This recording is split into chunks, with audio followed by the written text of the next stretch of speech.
एक चूहे ने हीरे को निगल लिया और हीरा के मालिक ने चूहे को मारने के लिए एक शख्स से राब्ता किया।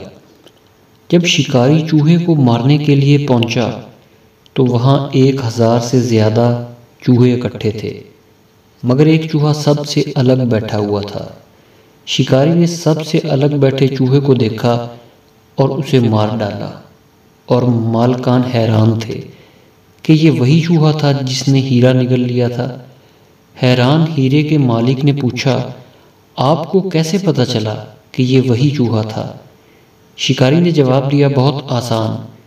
जब कम ज़रफ़ अमीर हो जाते हैं या मुआशरे में कोई मुकाम पाते हैं तो वो दूसरों के साथ मेल मिलाप छोड़ देते हैं।